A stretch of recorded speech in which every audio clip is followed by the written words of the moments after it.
Last time on Crittinin, the group found themselves in the final hour with the Egral and a cornered Jerry the Fire Elemental locked in deadly combat. Gaskar, with a flash of ingenuity, splashed Dimroot extract upon Jerry, halting the grasp of darkness upon his burning body and commanding a retreat inside the pocket-sized elemental container. Huum, at breakneck speed, with Walter, not so close behind, gathered the fresh Dimroot from the river, while Guild No One continued their defense against the Egral. During the struggle, Parker and Cruz almost lost their lives, had it not been for a surprising arrival of someone entirely unexpected.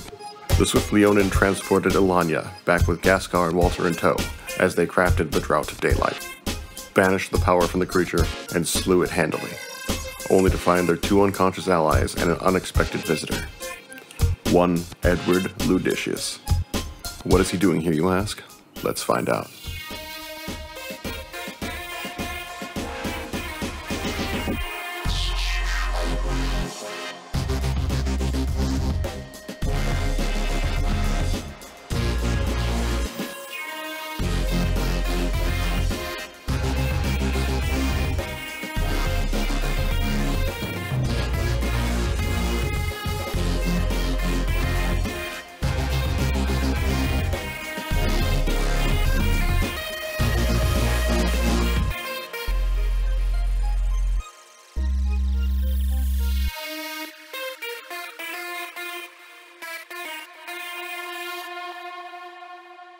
Also, having now killed the Egral successfully, you all have leveled up.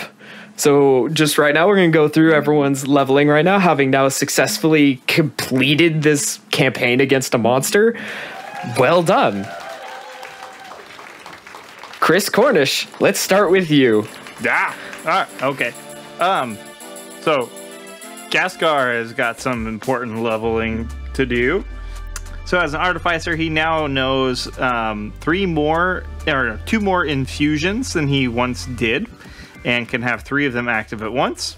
And we'll kind of get to that as it comes up. One of the big things that he gets from an infusion is he can have Armor of Tools active once a day. And this means that he's going to be super overpowered for any checks that have to do with, any tools that he's proficient in. Another thing is that he can use a wand as an arcane firearm, and it allows him to add a D8 to any damage used through this wand. So yeah, I'm thinking that Gaskar is going to start getting a little bit more aggro. Ooh, that's kind of terrifying, and I hate everything about what you just said. All right, James, let's go to you. Oh, Cruz is getting so much this turn. And I just want to say that you forgot to mention that Cruz discovered his fire breath. Hello. Oh, yes. No, that was also very important. Cruz learned to fire breathe. Yes, which is huge for Dragonborns, because when Magic left the world, Dragonborns haven't been able to do that. And he learned to extra attack. He learned second wind. He got to boost his dexterity from 12 to 14. His HP shot up from 69 to 81. Oh, and we grabbed grappling as a new feat. Also, just for the audience's sake, everyone has leveled up twice, so now they're at level 6. Lola, you did not level up because you're already quite leveled up there, so we're gonna leave your reward for when you turn in your contract. Mr. Flower, or Elliot. Vall took one more level in Rogue and one more level in Wizard. Ooh. Wait, in Wizard? Surprise, surprise. Who is this Vall? Elliot, I swear your character gets more layered every time we play. I like to keep the secrets hidden and the surprises coming. At some point, there's got to be this massive reveal with Vall that's just going to floor everybody. And the audience is going to be drooling and salivating over it all. I've been the Silver Shade all along. You joke about that, Vall, but I don't doubt it. No, but I picked up the wizard path of blade singing. Which, for all of you, it looks like, who don't know what blade singing is, it is freaking terrifying. 3 times per day for 1 minute. I get faster, harder to hit, and I get to go lay the smackdown. Yeah, he gets swords. So now you have a magic boy who can run up and hit you too. It's a little scary, not gonna lie. Don't worry, Sawyer. I'm only here to turn your entire campaign on its head. Yeah, this is fair. Okay, now with level ups out of the way. Wait, what did Riggs take? What did Riggs take? Well, let's find out with all of you taking your headphones off.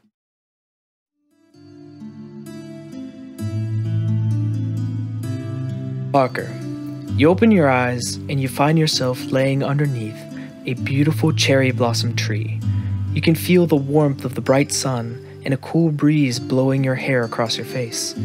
As your eyes adjust and you get your bearings, you find that you are atop the peak of a mountain. Mist clouds fill the scenery around you, leaving you a lone island in the middle of a sea of white. A long, clear note echoes in the air around you before fading towards the horizon. Sitting up top on a rock that leans against the tree, you see a tan human man, dressed in a gold and white kilt, slowly bringing a bow across the strings of a redwood violin. The music seems to echo out into the world around you, like an ocean wave almost rocking you forward and backward gently with its melody.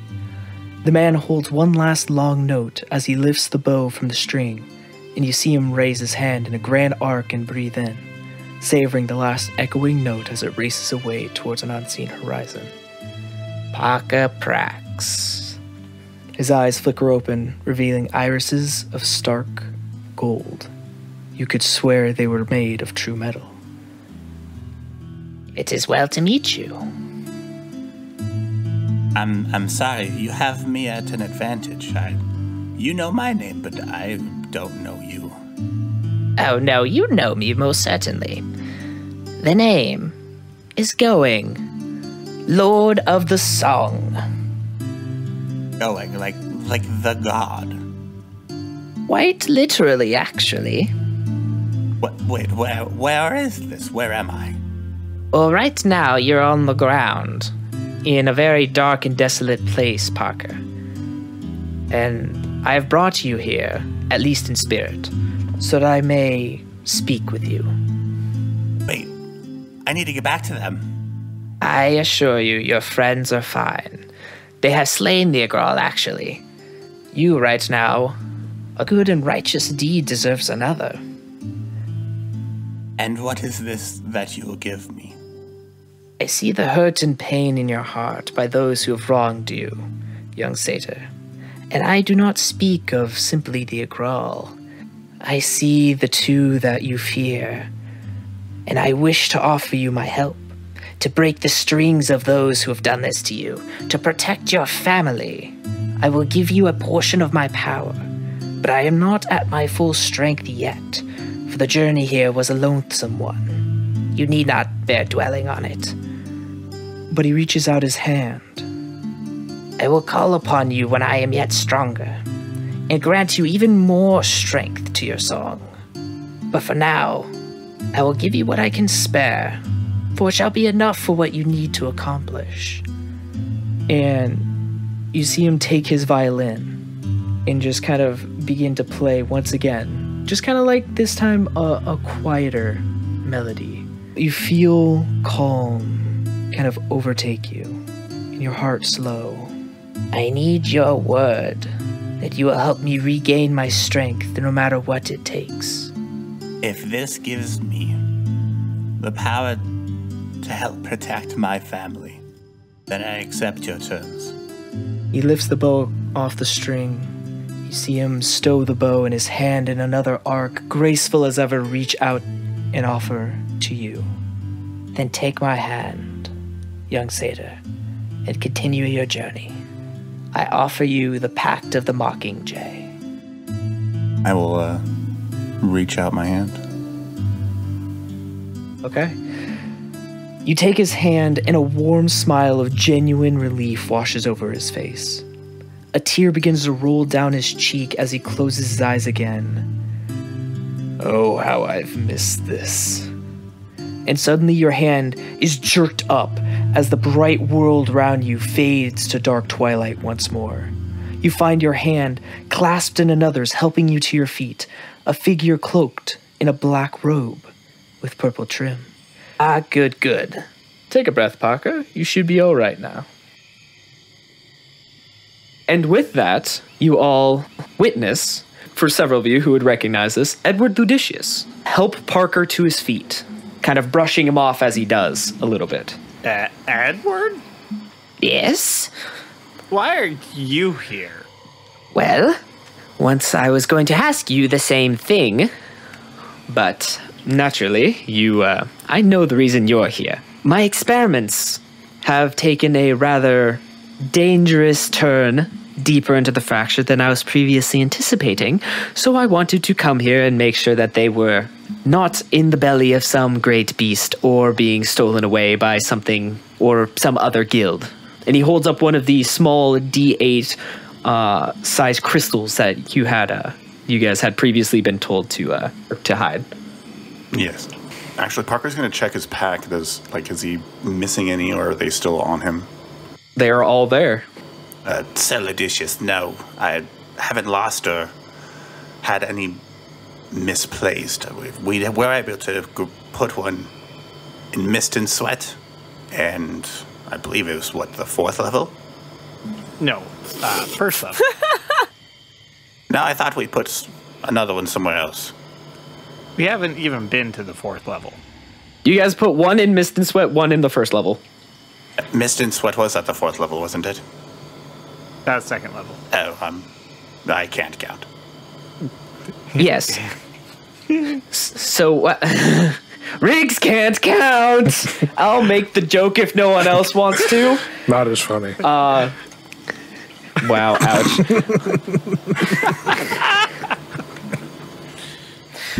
Throwing back his hood, Edward Ludicious, the old elvish gentleman, finally kind of straightens himself up a little bit, trying to make sure that he's looking a lot more presentable than he did, walking into a battle 5 seconds ago.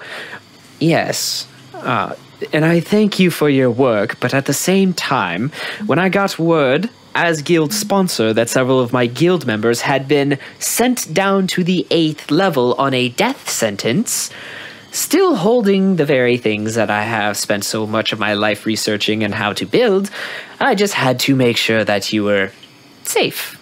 Let's call it at that. Oh, I'm sure. As you can see, we are not dead. Almost, but not. Yes, I can imagine. But not dead. Yes, that creature was formidable. Is that the Egral? I turn and face Lola. Right? That was it, right? Please tell me that was it. It is. Yes. Very good. Well, it's good to know that you are all not dead. And you are? And he looks to you, Ellanya. I'm Ellanya from Guild of No One. Who are you? I am Edward Ludicious. I am guild sponsor of the Guild of No One, matter-of-factly. Well met. Your news of your departure deep within the fracture has led to many believe you are dead. Good, I like it that way.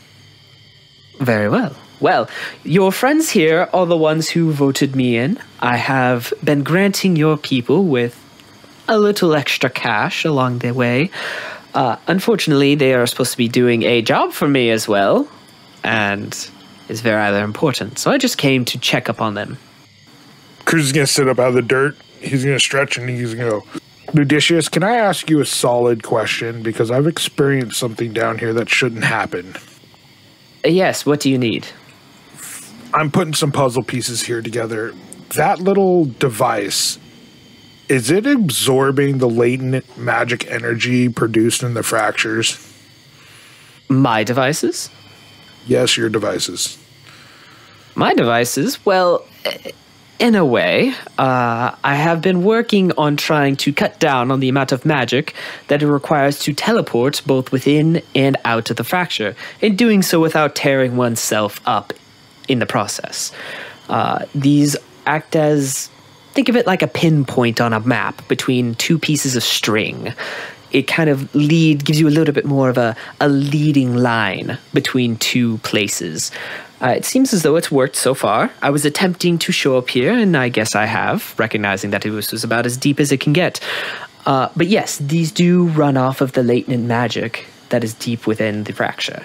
However, it still requires a bit of a spark to get it going up top. I haven't quite figured it that far yet. So, can you show me how it absorbs the magic? Because if we can absorb magic down here, then we could possibly produce more Magitech drives up top. But that's not even important. Check this out, and I'm going to poof out a little flame and be like, Dragonborns aren't supposed to do that no more. My goodness, my dear Cruz, you have grown. Very impressive. Yes, no, the fractures are echoes of a time long past. The deeper you go, the more magic seems to take hold into what it would be known as the days of old. I did tell you this, Cruz, when I first met you. Yes, if you would have been paying attention. I'm aware. I'm putting the pieces together that you weren't just pulling our leg, and I didn't know that Ludicious knew this already, kind of sent us in a little blind on what was going on. And as Cruz is saying this, he's going to walk over, pull a bag out, like a sack out of his back pouch, and he's going to flop it open, pick up the Egral's head, and shove it in it. Yeah, so I just wanted to clarify if he knew this was happening. I had my theories. I had no solid evidence, to be fair. On top of all this, I also explained most of it to you in the first place when I explained to you a little bit more about my devices and how they do use the latent magic, so I'm not exactly sure what I didn't tell you the first time, or what I'm beginning to like you more, also didn't tell you when you were down here the other time. So let's just say it's one of those things that I got to see it to believe it. Now that I've seen it and I've experienced it, I believe it. I mean, come on, you can't blame me for not believing it, seeing how on the surface magic has been gone for 100+ years. Oh, it is not a matter of belief, but rather an amount of trust that I am so unfortunate to believe that you have so little of me. I'm starting to agree with this guy. Thank you. But what I want to know, that I cannot figure out for all of my investigation, is how to open the inner mechanisms of Castiel's box. Really? That's what you're going to ask him? I think it's a great question. You have spent quite some time with my little trinket then, haven't you? Oh, we've been having fun with it. I'm going to ask you right now. All right. Is Castiel inside this box powering it? If I told you the truth, would you believe me? Oh, I don't think I would not believe Let's put it this way. I've experienced some weird stuff in just the last 48 hours that has opened my mind up to a whole lot of possibilities. All right. Well, let me tell you this. Castiel's box is not powered by Castiel, unfortunately. It is not as you would have put it. However, it is not completely absent of a touch similar to Mr. Castiel, who, if you would have remembered by one of its renditions of the song, was not entirely human. Oh, I understand. Correct. I don't really fully know the whole story with Castiel besides what Parker was able to regale me with from his bardic knowledge at Bardic Community College. But now I need to know, is this powered by Valia? Valia, one of the dead gods? Surely you jest. Oh, I do not jest, and I would like you to prove it by opening it, revealing its power source. Or you very well may not be the sponsor of the Guild of No One for very much longer. You see a smile break across his face, and he takes 3 steps up to you and just kind of stands over you, looks down, putting his hands behind his back. My dearest friend, I sponsored your guild not because I wanted to sow any form of disbelief. I granted you this to help you. If you need me to prove what it actually does, you need only ask. There'd be no need for threats between friends. And he holds out his hand. Thank you for making that clear and being cooperative. Let's just say I've not experienced a lot of cooperative people, especially when they are seeking to manipulate something for their own agenda. I'm not claiming that that is you, but you are suspicious. And I hand over Castiel's box. Well, that was very painful to hear. And he stoops down to you, holds the box. You see him bring out a screwdriver. Okay, that infuriates Gaskar, and he jumps up on the guy's shoulder to get a very close look. Okay. As he sets it on the ground, the rest of you gathering around, if you choose to do so. Actually, I would like to take this time, since I haven't done it yet, I was going to take one of his devices and go stash it in Lola's cabin. Yes, brilliant. While everyone is distracted. All right. Roll sleight of hand. 25. 25. You're able to lift it very quickly off of Parker from his back. Roll a stealth check real quick, just for funsy doodles, in order for you to get to Lola's cabin unnoticed. Excuse me, Ellanya's. Ellanya, Lola, same person. That is a different way of hitting 25. All right. Well, you managed to successfully get to Ellanya's cabin, stow the piece, and get back out. The rest of you, as you watch, Edward opens the flaps. And Gaskar, you see him place the screwdriver right in the middle of the bottom board of Castiel's box. And just start twisting. And at first, nothing happens. And then you see a screw begin to lift. Just over and over and over and over and over and over and over. And you see this screw that's probably about 6 inches long pop out of the middle, completely invisible to the naked eye. And as he does so, you see him stick his pinky in the hole and lift it. The entire bottom floofs out of the box. And inside you see a wondrous machination before you. You see gears kind of lining the inside, going up and turning into the rest of the box. You see in it a coal. You see in it a feather. You see in it several smaller canisters of what seem to be fluid of some sort. It looks like this is at least filled with very questionable vials of stuff. Now, Edward. Yes. Explain some of this to me, because I'm just curious. Why is there a feather? So, this is how it works. If I were to take, let's say, and he pulls a ball bearing out of his pocket. If I were to take this and set it in the box, what it would do after it seals itself so as to not get any fingers or body parts caught within it, you would see all of the doors that you had put in open. The key to this is it takes a random object from within it and begins to craft it into the said object via, and you see him specifically point to the feather and point to the ball bearing and point to several other knives kind of arranged in a kind of folded direction. This, given its weight, would have triggered the feather. With that, the rest of the other knives would have scored it, immediately giving it kind of a feather-like stature to it. Now, those vials are the other part to it. They have been crafted from some of the blood of creatures from within the fracture. These liquids have been known on occasion to grant sentience to creatures. Yep, that checks out. Are you quite satisfied, Mr. Gaskar? I would like to do a couple of things. First of all, you would see Gaskar pull out his tinkerer tools and say, keep this box open one sec. Now, I'm not going to go inside your box. That sounds really weird.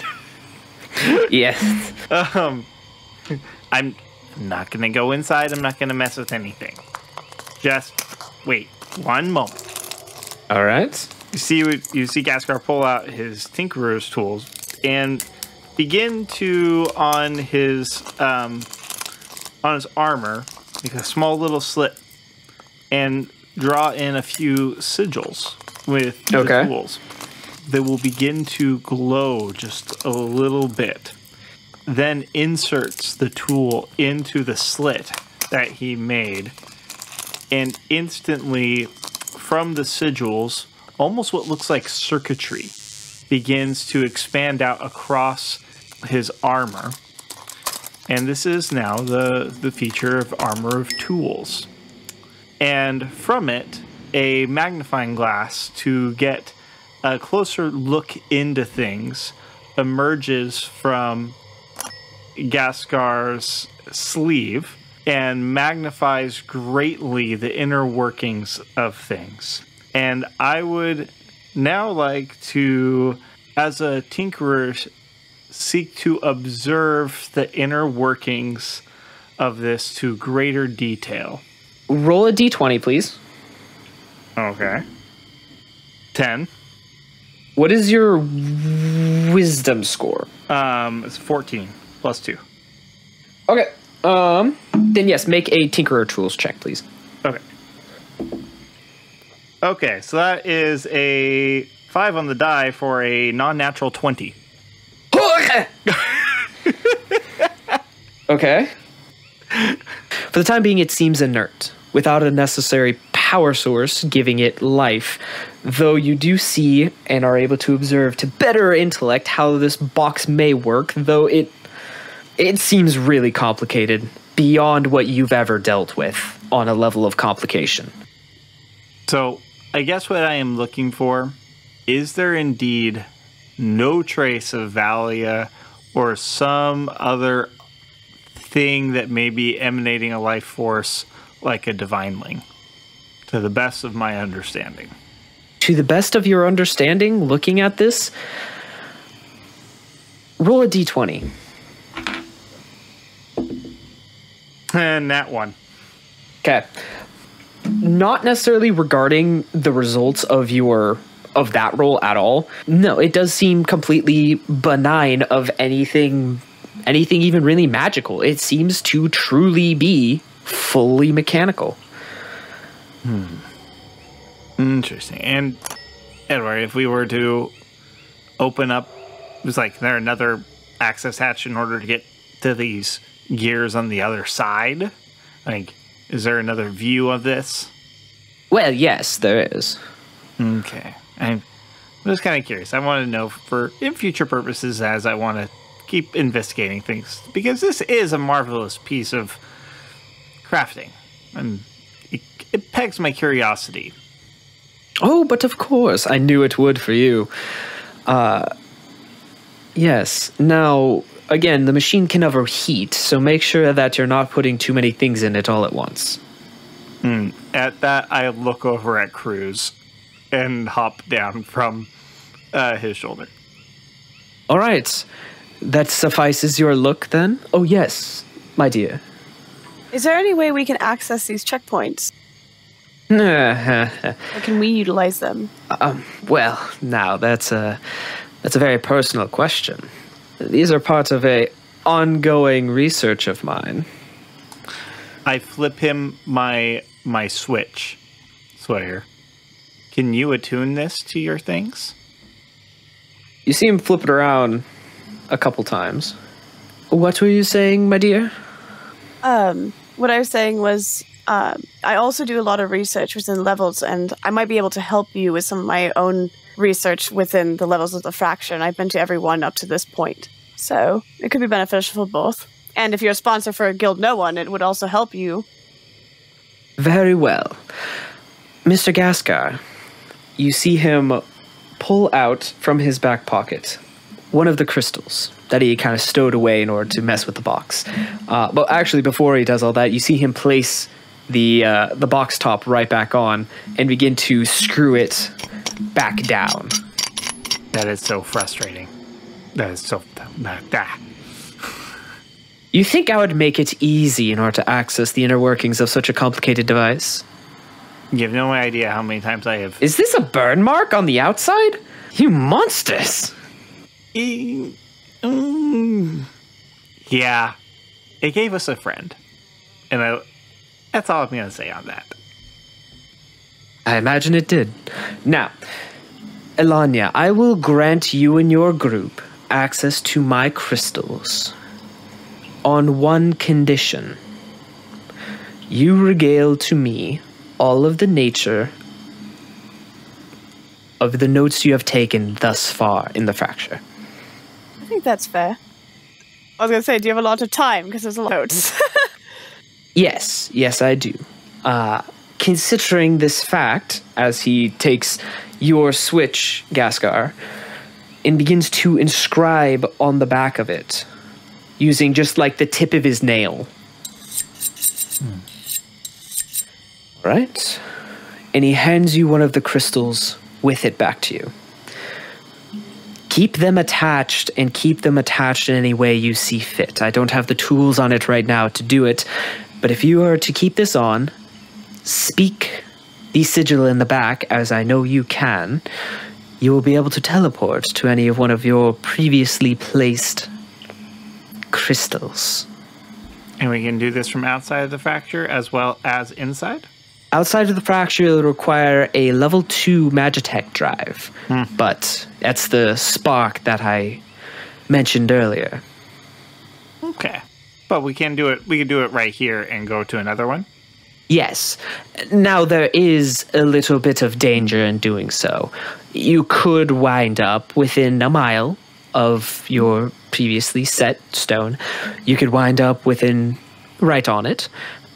Worst case scenario, you wind up a level or two around where you want it to go. Again, the science is not perfect. These are prototypes in the works. So just understand the dangers as with the benefits. Honestly, this could help us out a lot if we can perfect this. It will indeed, my dear, which is why I've spent so long trying to do so. I'm sorry, did you say a level or 2 if you... That's a big error. Again, I have not perfected it. I have attempted, and I was actually very glad to have wound up at your corpse, practically, when I did. Hey, I appreciate your timing. Oh, thank you, Cruz. I can't say I don't as well. Cruz, what are you doing playing over with the Egral? I'm looking to harvest anything for profit or crafting, any scales, anything that it has on it that I can either craft into a weapon or sell to my name is for a profit. Roll a nature check. Ellanya, you've already taken its heart, correct? Not yet. Oh, okay. You should put Cruz on that. Hey, while you're over there. Yeah, would you mind? That's a 16. 16? All right. You're able to do some pretty interesting features of the creature. Specifically, what draws your eye is the second bull that was kind of in the center of its body. Accessing that via your sharp knife, you're able to remove its heart for one, and several other smaller glands filled with a very black, brackish fluid. Actually, let me go to the dice on this. You're able to remove 4 of them. So I got 4 glands, 1 heart. Yep.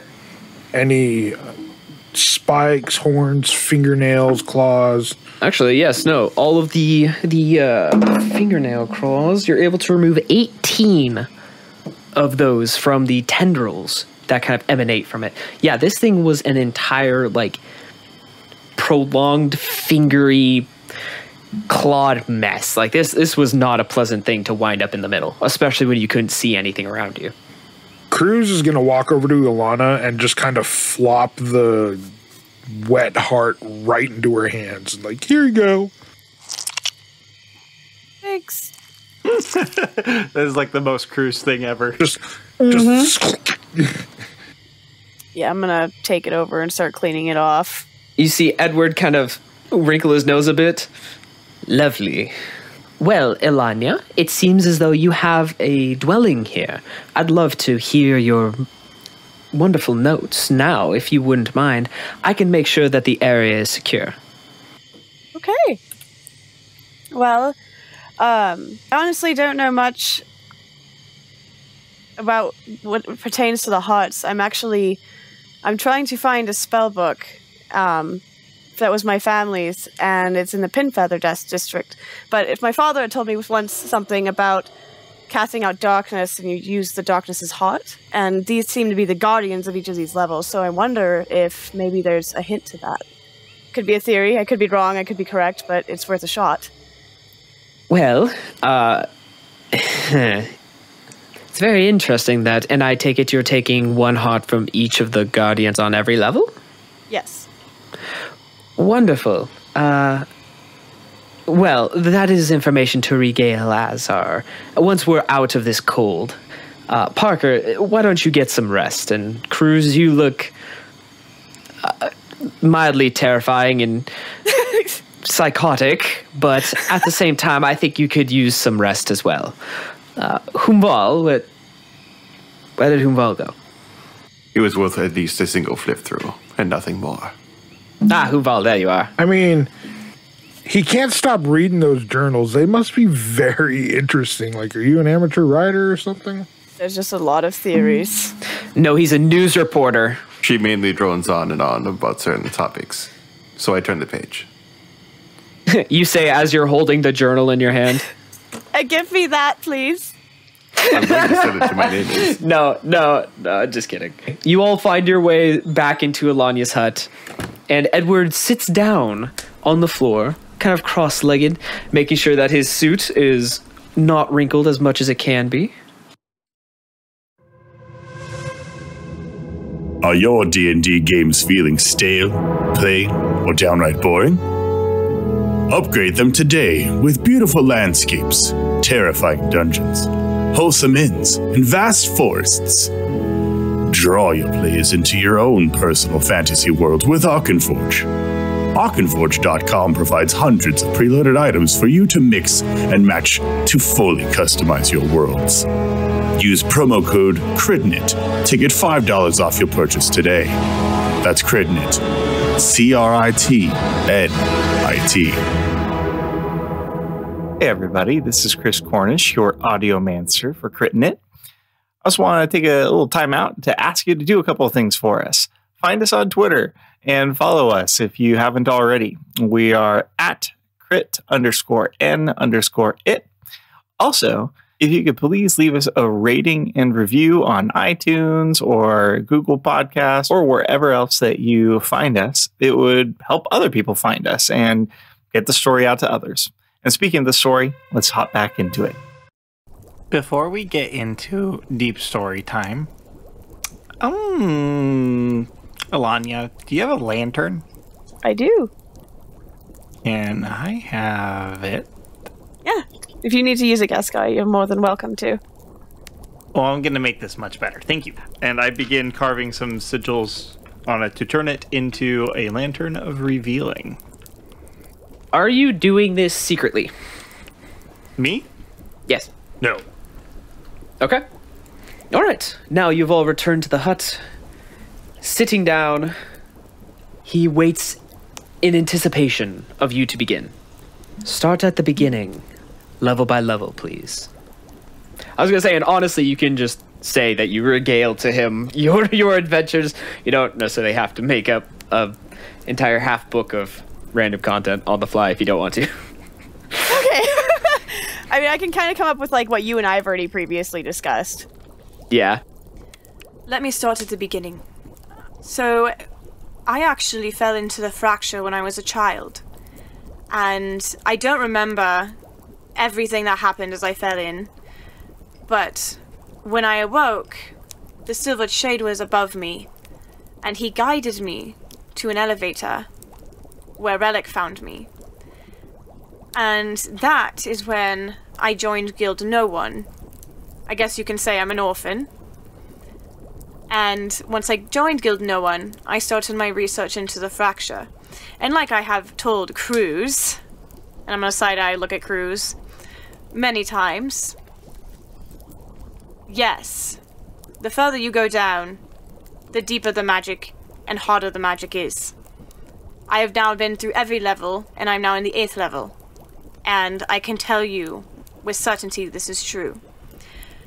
Now, with that being said, I have been collecting the hearts of the Guardians because I have been doing, or following, I would say, the advice that my father had always told me of cleansing the heart and purifying the darkness. And I need my journal, or my family's book, that's in the Pinfeather district, because I believe it has the answers to what my father was trying to tell me. And there's definitely a presence of the gods here. Absolutely. And I definitely believe so, meeting Gaskar. Now, I do not think the gods are dead. I think they're angry. But now, you said that you fell in. Was this here in Hopel, or was it in a different faction? I was around Greenwood. With my family. You were in Greenwood? Wait, back when it was still called Greenwood? Yes? Fascinating. And you fell into the... Does this ring any bells? Roll a history check. Anyone who would like to attempt to remember the name of Greenwood. That's a 19. 19? Okay. Gaskar, you would remember that Greenwood was the old name for the large swath of forest that used to be part of the Southern Sandlands.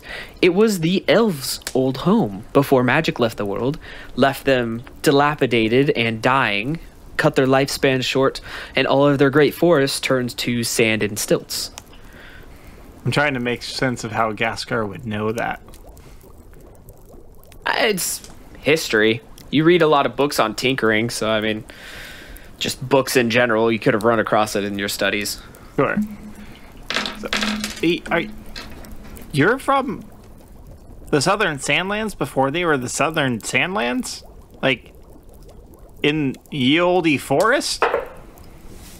Greenwood? I don't know. I've been saying Greenwood this whole time, so let me check. Does that make sense, Sawyer? Yes, if you fell in the fracture. Okay. Yep. Yes, I am from Greenwood. How? Sorry, I know that this is going to be awkward to ask a lady, but how old are you? You're kind of scaring me, I don't know. No. I mean, elves have been dying young for a very long time. And, DM, correct me if I'm wrong, but this is longer than what elves typically have been living, correct? Oh, yes, most certainly. Yeah. She's also spent a lot of time down here. Her body's... I am just putting the puzzle pieces together, and this is total assumption, so please don't, like, whack me with something, but her body is like a magical sponge. So her body's absorbing all of that, and I think she's getting back that elf-long life that they lost when the magic left. So, like, I just regained the ability to breathe fire. I'm pretty sure other Dragonborns, if they spend more than a few hours down here, they'll also start gaining back their elemental breaths. So it makes sense. She's been part of the guild forever, but she's probably, spent 5 days on the surface if we're lucky. So she's absorbing all that magic. I could see her being older than any freaking Mai or even Reddick. No. All I remember is I woke up and the silvered shade was above me. And that is actually the first time I met Walter, because he appeared from my pendant. The silvered shade guided me to the elevator, where I was found by Relic, and then I was taken to Guild No One. It is true, I've been in these fractures a lot, but I haven't been in them that much. You know, as much as I could, and as much as Relic would allow me to. Which it took some time, because he's known me, and I've been a part of Guild No One since I was 12. So, do you know that your forest is now a desert full of sand?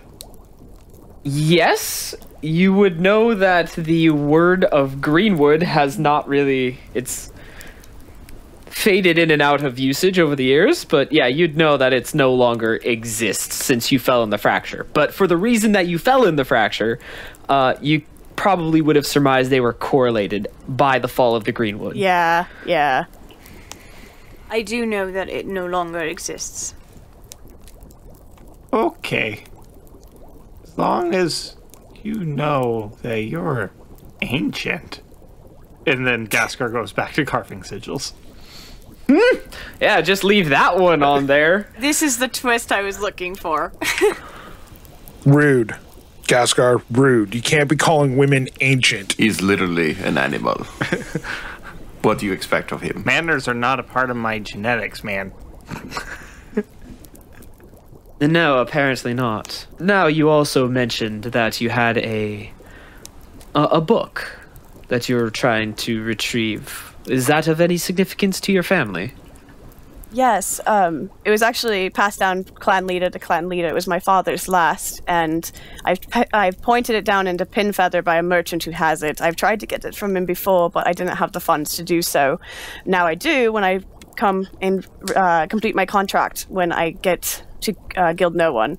And it has a lot of legends and old ancient spells from my people, so I'm hoping it can help us a little. I shall have a word with this merchant when you go to retrieve this book. I may be able to get it for cheaper than you may. Oh, that would be wonderful. I do hold some sway among the merchants. Now, so that's how you got down here. And you've made your way to the 8th level. You've killed the Guardian on each level up to this point? Yes, and I'm going to Impressive. Turn around and grab a big box and set it in front of him, and I'm going to open it, and it's going to be filled with jars of hearts, because I'm preserving them because I don't know. Yes, you all are now shown a box full of hearts and jars, full of all shapes and sizes. There's one of them that's like a pineapple size. Then there's another one that has the tiniest, like a mouse heart almost in it, and they're just all around. It is quite the sight. There are very tough creatures on each one of the levels that do exemplify and kind of impersonate the very nature of that level, called Guardians. So far you haven't run across any of them, so what Ellanya says may be true if she's on the 8th level. The book that Vall has? I was making a reference to the journal again. It says right here that you don't follow the directions. Close her book again. When did she have time to scribble that? I mean, it makes sense, though. To be fair, she updates it fairly often. Fair enough. You've regaled the story of your adventures in the fracture down to this point. You've shown them the evidence of your hearts. After clasping the case, Mr. Edward Ludicious looks to the rest of you. Well, now that you have completed your contract, your Malfeasance pact, I take it your plans are to return to the surface?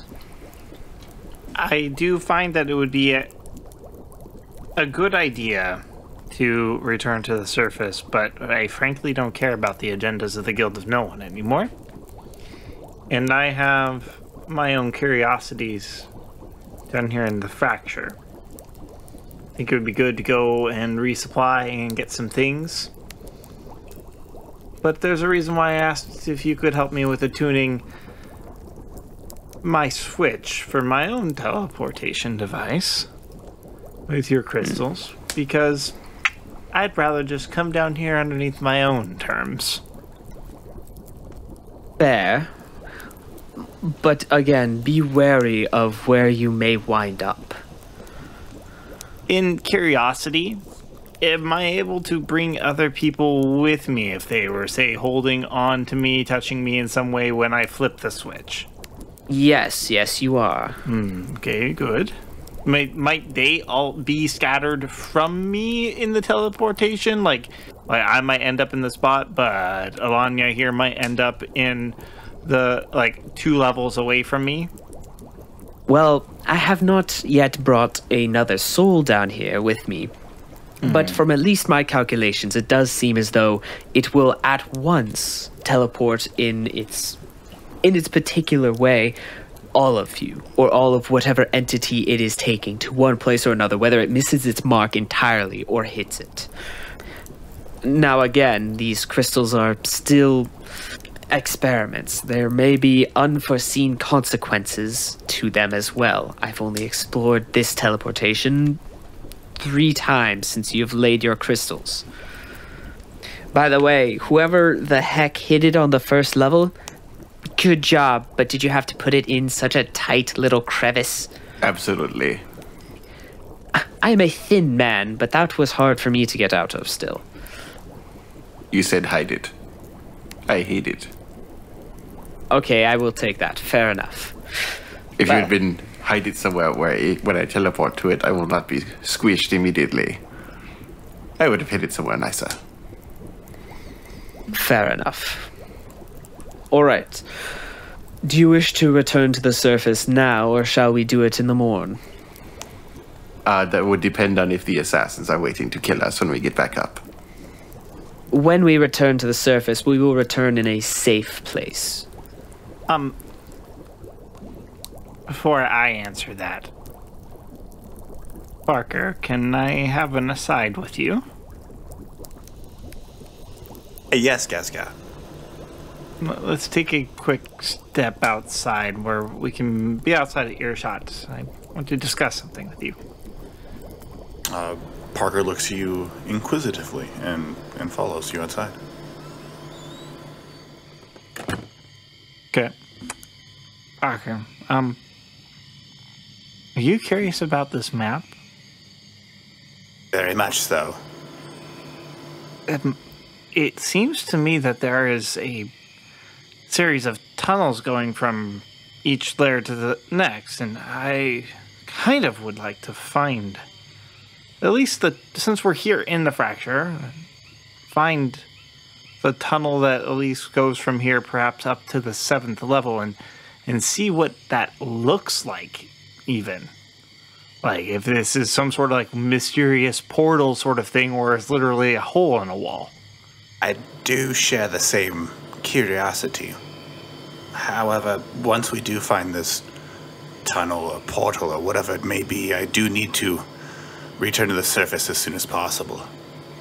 So my question is, do we want to do this now, while Edward Ludicious is here? Or do we want to do this on our next entry into the fracture, and perhaps maybe even use this, and I hold up the switch, to jump into the first level where things are maybe not as dangerous? Or since we are here on this level and not having to use the risk of this, explore while we are here, at the risk of having Edward Ludicious gain knowledge that we have. That is a tough choice. We must weigh the pros and cons of each decision. I don't feel like we have a lot of time to do so, is the unfortunate thing. Do we fully trust Ludicious?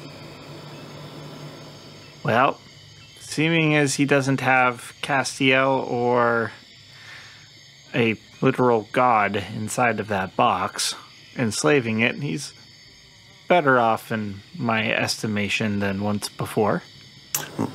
The moment where you say God, Parker's eyes kind of widen and he kind of has like a full body shiver.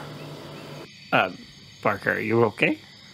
You just kind of looked like death rolled over. I mean, you kind of looked just now like you did 15 minutes ago after the Egral kind of consumed you.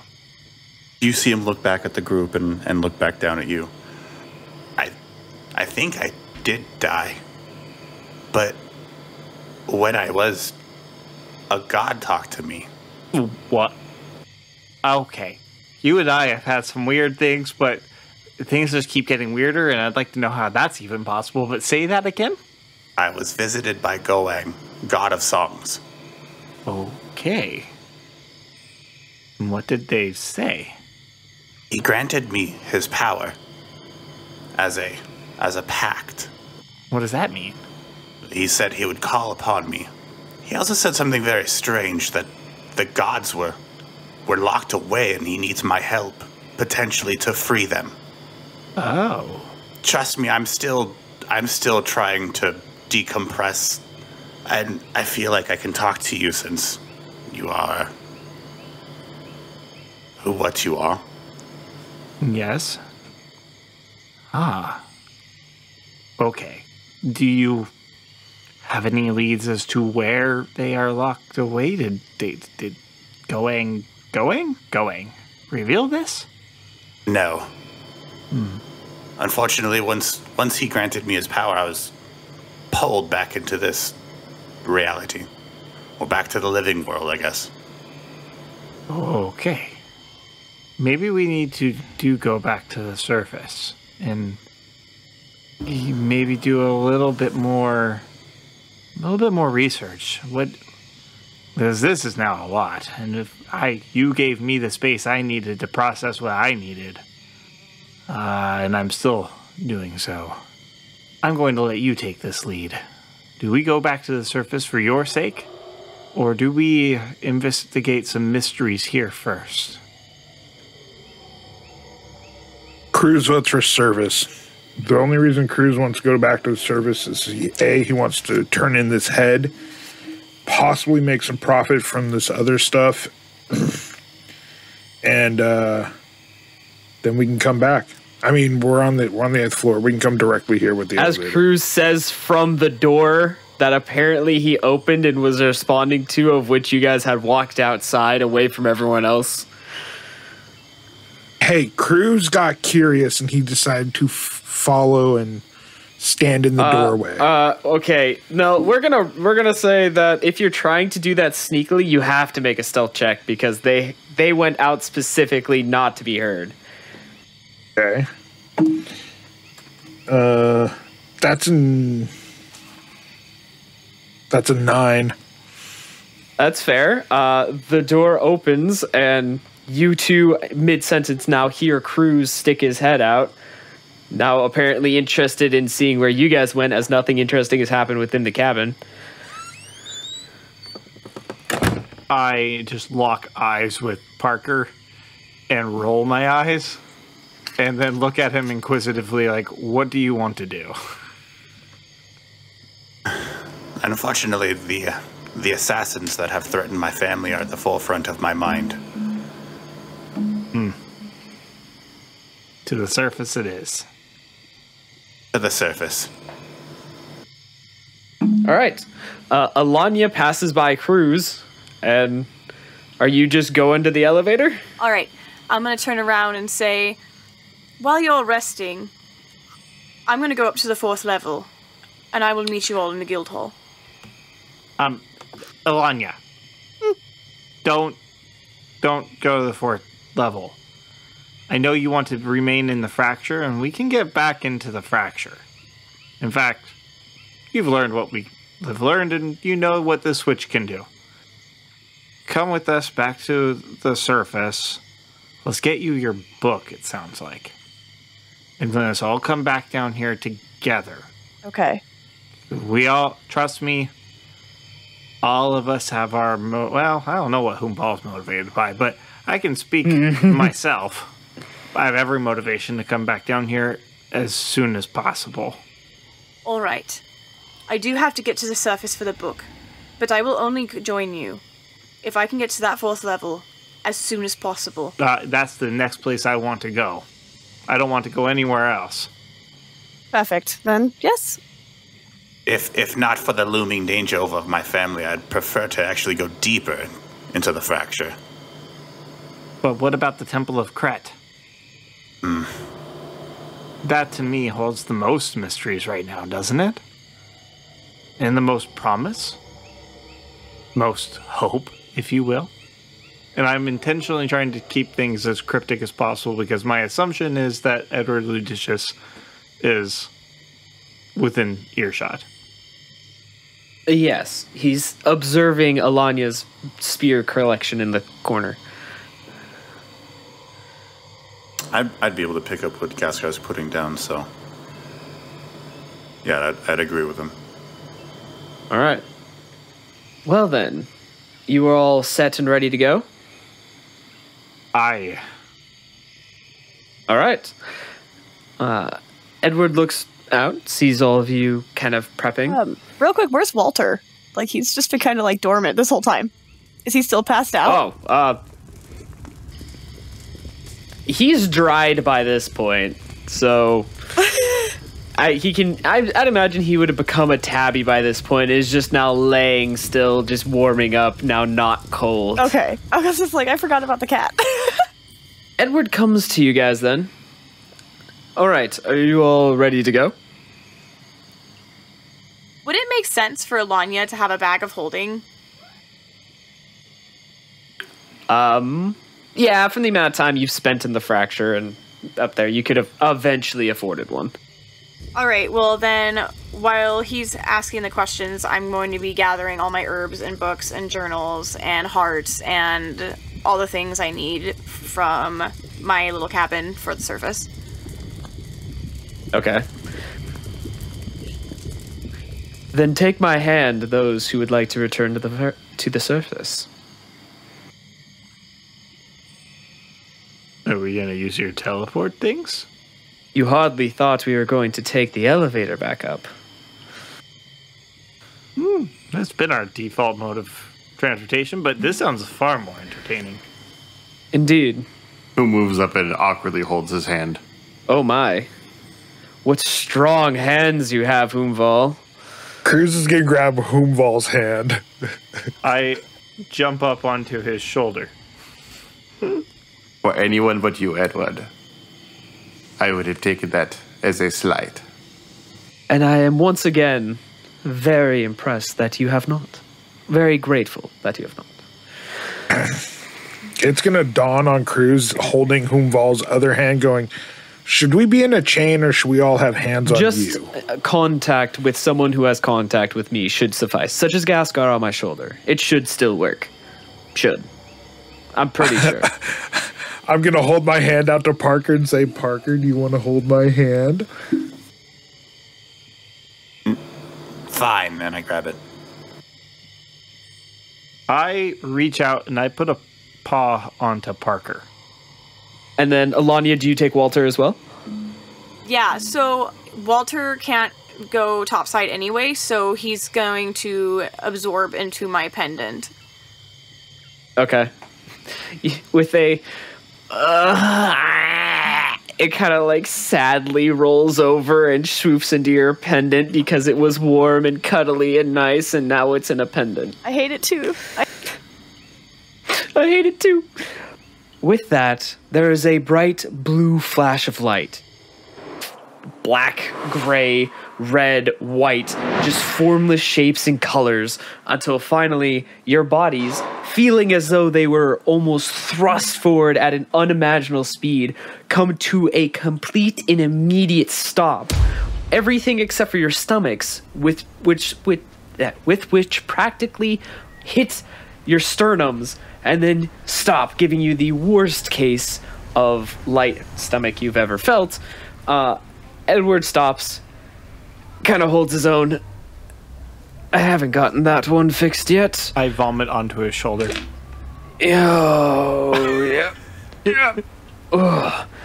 And you find yourselves in a wooden study. Surrounding you are books of various sizes, dimensions, colors, and a large desk behind you. A small fire flickers in the hearth nearby, and two large maple double doors hang in front of you. Quick, Gaskar, release Jerry. We burned it down. No! No, he doesn't know about Jerry yet. I don't want him to know about Jerry. I know. Imagine the we? surprise. Hello, everything is gone. But I've given you everything! All right. Not everything. We now take your life. Oh no, my life! How dare you? The one thing I've been thwarted. All right. Yes, apologize for that. Okay, well, he kind of straightens himself. Welcome to my study. Let us go see your merchant friend, Ellanya. Oh, yes. I immediately begin looking for any suspicious book that might be a journal. Yeah, of course you do. Dang it. Okay, please roll investigation. Cruz is also going to look around his room just nonchalantly. Okay, roll investigation. Curious looking. Oh, that's... 17. 17? 16. 17 and 16. With a 17, Vall hanging off to I the... replace it with Ellanya's journal. So I have new reading material.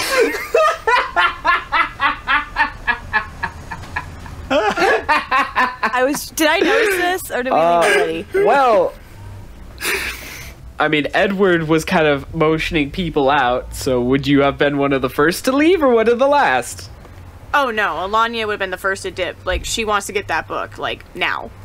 Alright, Ellanya leaves. The journal left also. Cruz, as you're flipping around, you find, very interestingly, a globe. Now, this globe is very rare. Globes aren't usually existent in this world. However, there is one here. You haven't actually seen one in person before. You've read about them. How big is this globe? It's about 2 feet in diameter. I'm going to spin it. Please roll me a percentile. Oh.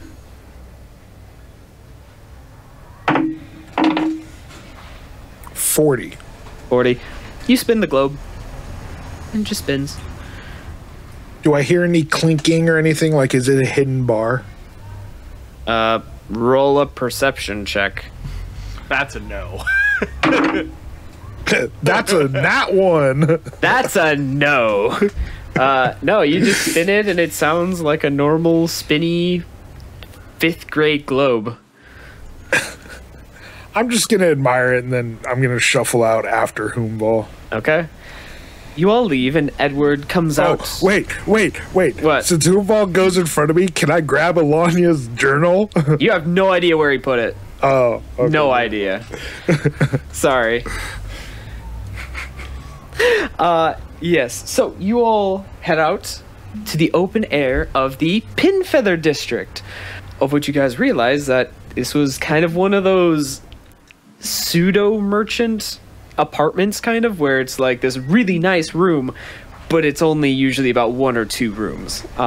Heading out the double doors literally leads right out into the Pinfeather District, of which Edward turns to you, Ellanya.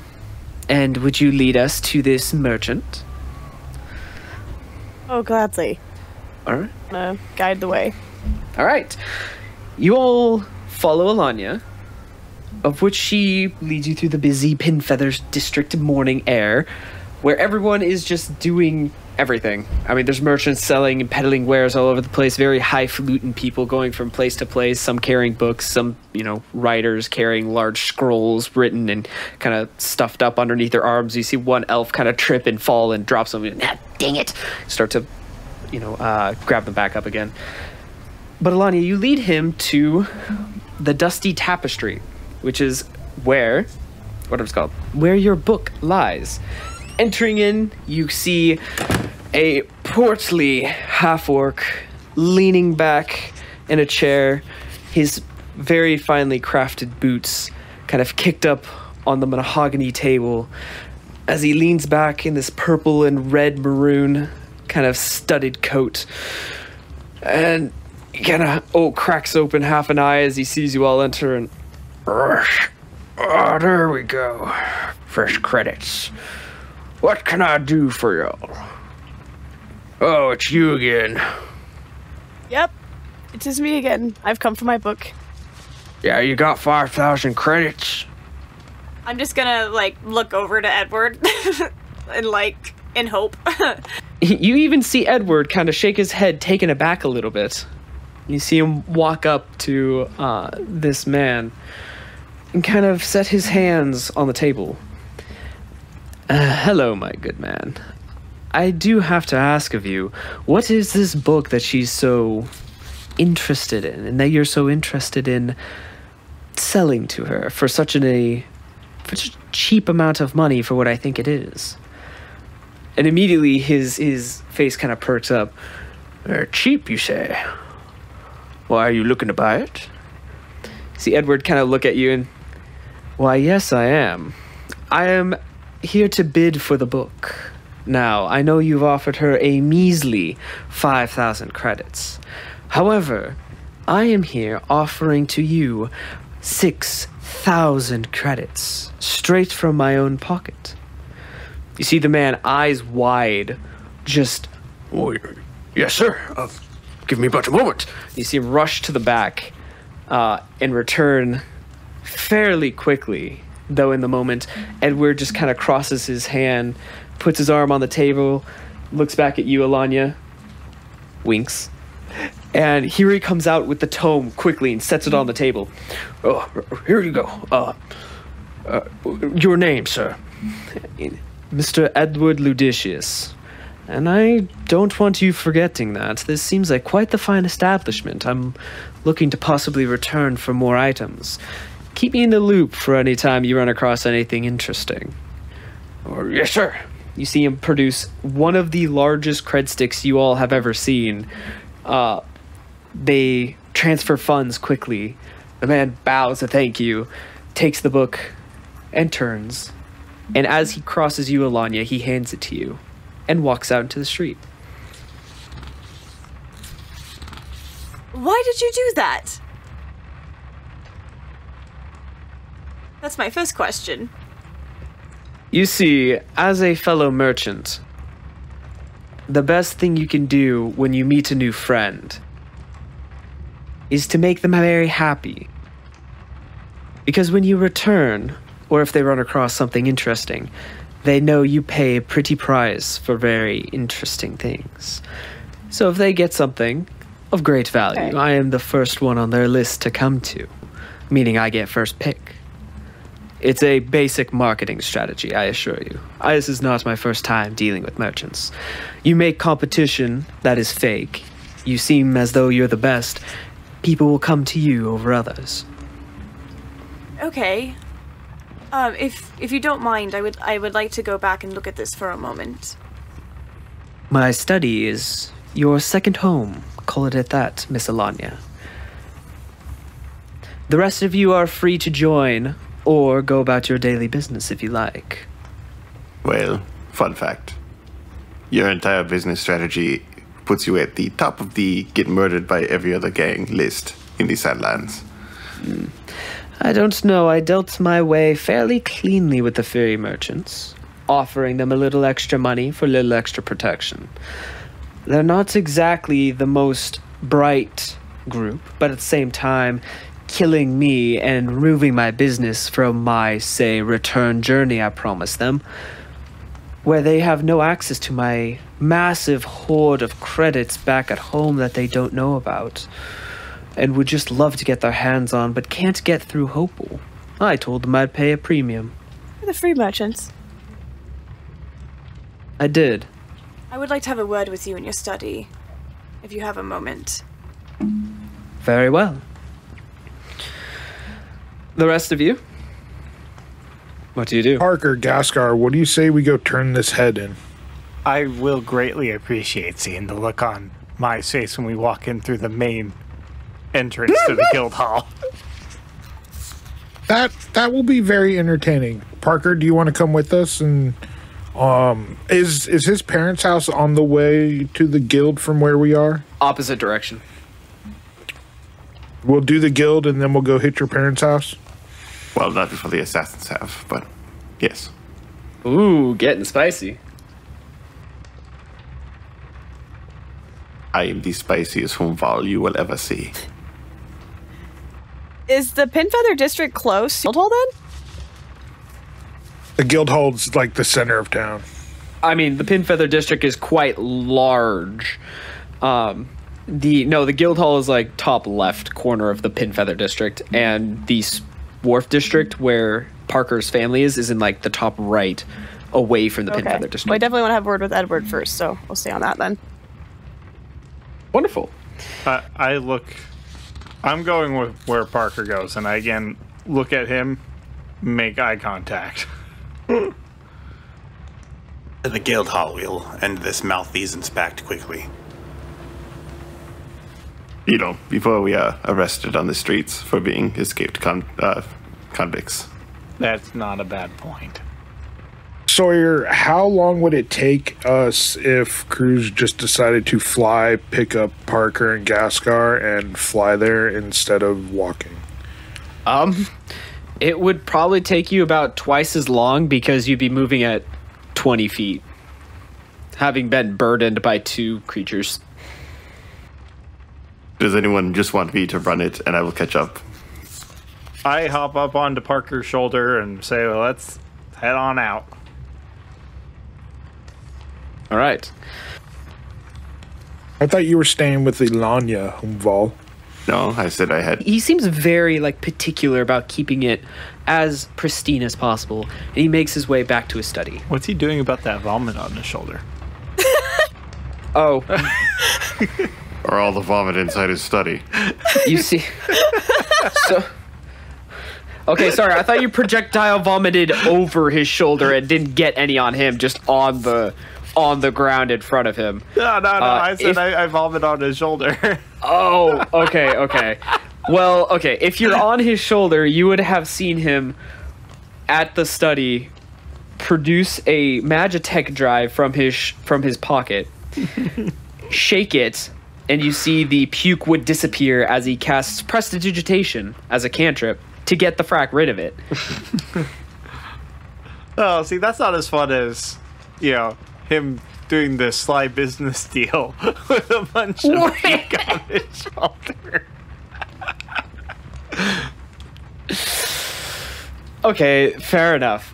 You know what? It's only at this point in readjusting his garb that he notices it, rolls his eyes, grabs the Magitech dive very quickly, shakes it, and then it goes away. Very quickly. I'm sorry, I'm not usually so out of order. It's okay, these guys do it to everybody, trust me. I've only known them for a few nights, and this is kind of a norm. You have a white waistcoat on, various pieces of jewelry, including a black diamond silver necklace. I see you have a fancy for jewelry. Yes, I do. If you don't mind me asking, what is this? Why did you get it? Oh, just a little family heirloom. Well, I want to talk about family heirlooms. So I wanted to talk to you about the free merchants. Have you ever heard of the Greenwood downfall?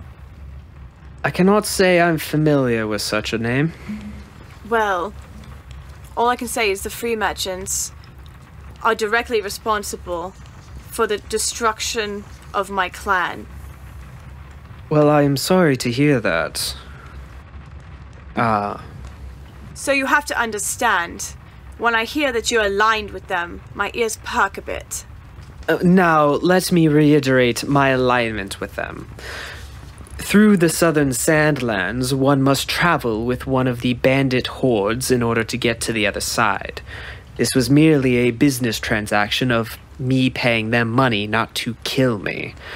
It can be one of any of them. Your friend Vall is actually part of the Half Moon Sellswords, a similar bandit organization who simply promises safe crossing from the Sandlands. As a merchant, I have employed them in order to get my goods from one place to another. I do not give them any more money or pay for anything else that they do outside of ensuring I don't die. Okay. I'm gonna keep a pin on that. Alright. Well, do you know how to speak, Ancient Elven at all? As a matter of fact, I do. So, like I have told the other guild members, I believe that each level is a representation of a god, and the guardian being even more so. So I have collected the hearts of each guardian off of what my father has always told me about purifying the heart and cleansing the darkness. Now, I believe this book contains information in regards of the Guardian's Hearts. So I've kind of just been winging it off of that. So if you would like to help me look at this really quick, and maybe you can find even more information than I can. You see him take the book in his hand, very delicately, and he makes his way over to this desk, and he sets it down, pulls out a pair of spectacles, and kind of sets it on his nose. Okay, that's what I'm doing. Looking through it, it does look like ancient Elvish. It has scripts. It has some diagrams, actually. You do see a few of them having, like, almost of what it looks like to be, like the tree houses. Like a really massive tree house, but almost like how you'd build one up in the tree. So it looks as though diagrams of how to craft perhaps the homes of which your ancient people would have actually lived in. Of which you do recognize very vague kind of shapes of them, like a childhood house after seeing it in an old picture. Flipping through it more and more and more, you do see one name that kind of pops out outside of the ancient Elvish script, in similar way as like translating a name in other languages. You're able to see it just kind of pop out, and it's the name Reinhardt. And as he continues flipping through, it comes to the very end. And he kind of closes the edge of the book and looks to you. My dear, do you have any idea?